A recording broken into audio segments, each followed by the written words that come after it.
सुनिए ना, अब राहुल के लिए लड़की देखना शुरू कर दो। अब वो कमाता भी है और उसकी शादी की उम्र भी हो गई है। तुम ठीक कहती हो पायल, लेकिन सच कहूँ तो मुझे ऑफिस के काम से फुर्सत ही नहीं, तो ये काम मैं तुम्हें ही सौंपता हूँ। इतनी बड़ी जिम्मेदारी आप मुझे क्यों दे रहे हैं? माँ बाबा के जाने के बाद जब तुमने इस घर की सारी जिम्मेदारियां इतने अच्छे से संभाल ली, तो फिर ये क्यों नहीं। भैया बिल्कुल ठीक कह रहे हैं भाभी, और वैसे भी हम दोनों ने सारा दिन काम के चक्कर में बाहर ही रहना है, घर पर तो आपको ही रहना है ना उसके साथ, तो आप खुद ही ढूंढो अपनी देवरानी। ये है पायल, जिसके सास ससुर की मौत कई साल पहले ही हो चुकी थी।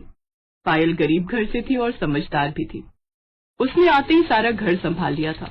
अपने देवर और पति की बात सुनने के बाद अगले दिन से ही पायल अपने देवर के लिए लड़कियां देखना शुरू कर देती है, लेकिन उसे एक लड़की भी समझ में नहीं आती।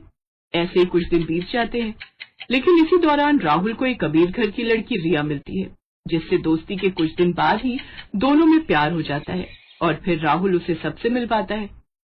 पायल और प्रवेश रिया के घर वालों से मिलते हैं, जहां शुरू में तो वो इस शादी के लिए मना करते हैं क्योंकि राहुल बड़े घर का लड़का नहीं था, लेकिन फिर रिया की मर्जी के आगे उन सबको झुकना ही पड़ता है और वो उनकी शादी के लिए मान जाते हैं। फिर एक रोज पायल की पड़ोसन सरला मौसी वहां आती है। सरला की आदत थी, वो अक्सर लोगों के घरों में फूट डलवाती थी और मजे लेती थी। उस रोज भी उसने ऐसा ही किया। देख पायल, ज्यादा ख्याली पुलाव मत पका। इतिहास गवाह है, जेठानी और देवरानी कभी बहनों जैसी नहीं रह सकती। वो नए जमाने की लड़की है, तो जाहिर है तुझसे तो तेज तर्रार ही होगी ना। तो एक बात समझ ले, तूने अगर जरा भी ढील दी ना तो बस घर की डोर खिंच जाएगी तेरे हाथ से। रिया अमीर घर से थी, इसलिए उसकी शादी बड़े धूमधाम से होती है और वो अपने साथ खूब सामान भी लाती है। वाह, नई बहू तो कितने पैसे वाली घर से आई है, ये तो अपने साथ कितना दहेज लाई है। लेकिन जब बेचारी पायल आई थी, 2 जोड़ी कपड़े में ही आ गई थी। ये सब सुनकर पायल को अपनी देवरानी से जलन होने लगती है। शादी के बाद पायल उसे रहने के लिए ऊपर बना हुआ नया कमरा देती है, लेकिन कुछ ही दिनों में उसे नीचे का घर पुराना लगने लगता है और वो अपने पति से कहकर उस नए कमरे में शिफ्ट होने की बात करती है। होंगे वो अमीर घर से, लेकिन मेरे बाबा भी गांव के सरपंच हैं। हाँ, गरीब है लेकिन इज्जत वाले हैं, और मैं उससे पहले इस घर में आई हूँ, इसलिए ऊपर वाले नए कमरे में तो मैं ही रहूंगी। रिया अमीर घर से थी लेकिन समझदार थी, इसलिए वो चुपचाप अपना ऊपर का कमरा अपनी जेठानी को दे देती है और खुद नीचे के फ्लोर पर शिफ्ट हो जाती है। और फिर कुछ ही दिनों के अंदर, भाभी आपने ये छत का दरवाजा क्यों लॉक किया हुआ है? मुझे कपड़े सुखाने ऊपर। क्यों ऊपर क्यों सुखाने? नीचे भी तो जगह है ना, और वैसे भी ये हमारा पोर्शन है, तो हमें भी तो कुछ प्राइवेसी चाहिए होती है ना। रिया ने शुरू में तो कुछ नहीं कहा, लेकिन धीरे धीरे उसे पायल का बर्ताव और उसकी हरकतें खटकने लगी। और फिर एक दिन, बस अब बहुत हो गया भाभी, और ये सब क्यों कर रही हैं? आपको मुझसे परेशानी क्या है? परेशानी मुझे क्यों होगी? हाँ, क्योंकि आप मुझे हर समय परेशान करती हो। मेरे क्या इतने बुरे दिन आ गए हैं? मुझे और भी काम होते हैं, समझी ना। भाभी, अगर आपके मन में कोई बात है तो हम बात कर सकते हैं, पर ऐसे एक दूसरे से मनमुटाव रखेंगे तो बड़ी दिक्कत हो जाएगी सच में।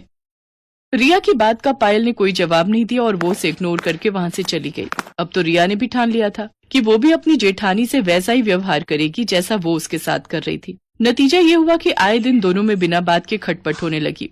उनकी इस तरह की लड़ाइयों से प्रवेश और राहुल भी परेशान हो गए। फिर एक दिन जब भरी दोपहर में पायल सब्जियां और राशन लेकर घर आई, तो कई बार डोरबेल बजाने के बाद भी रिया ने घर का दरवाजा नहीं खोला। गर्मी से बेहाल पायल का पारा और चढ़ने लगा। रिया, ओ रिया, अरे कहाँ मर गई?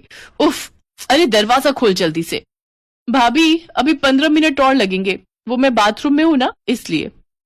रिया ने झूठ बोला था। वो ये सब पायल को सबक सिखाने के लिए कर रही थी। उधर तेज धूप में खड़ी पायल का गुस्सा बढ़ता जा रहा था, और फिर जब काफी देर बाद रिया ने दरवाजा खोला तो पायल ने उसे खूब खरी खोटी सुनाई। नतीजा, उस दिन देवरानी जेठानी के बीच इतना झगड़ा हुआ कि दोनों ने अब एक दूसरे से बात करना ही बंद कर दिया। कई महीने ऐसे ही बीत गए और फिर आया बारिश का मौसम।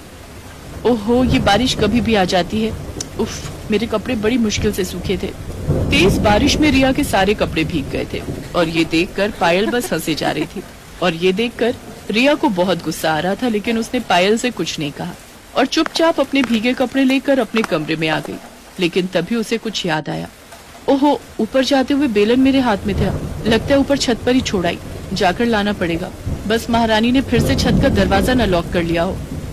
रिया फौरन वापस छत पर गई तो दरवाजा खुला हुआ था। वो जैसे ही अपना बेलन लेकर वापस मुड़ी तो उसने देखा कि पायल तेज बारिश में भीगते हुए अमरे कमरे की छत पर चढ़कर ईंटों के सहारे पन्नी लगा रही थी।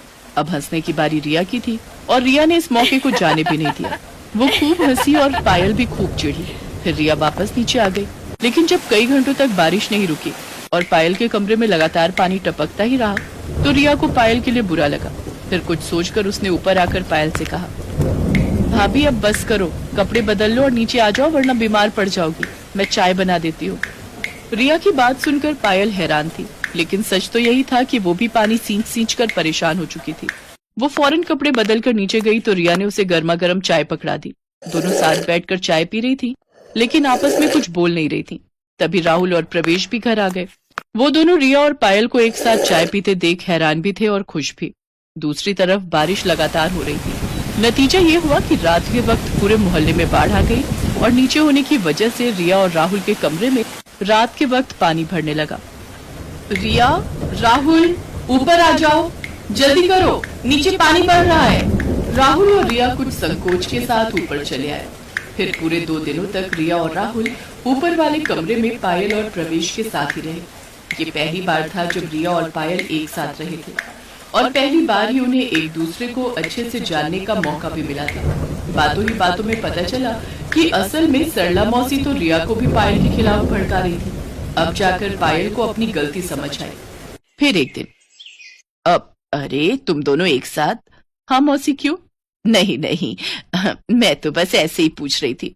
ये लो मौसी, प्रसाद खाओ। हम दोनों साथ में मंदिर गए थे। सच में माता रानी ने हमारी आंखें खोल दी। सिर्फ आंखें नहीं, माता रानी ने तो हमारे कान भी खोल दिए ना भाभी। रिया की इस बात पर दोनों जोर जोर से हंसने लगी, लेकिन सामने खड़ी सरला की सूरत बस देखने लायक थी।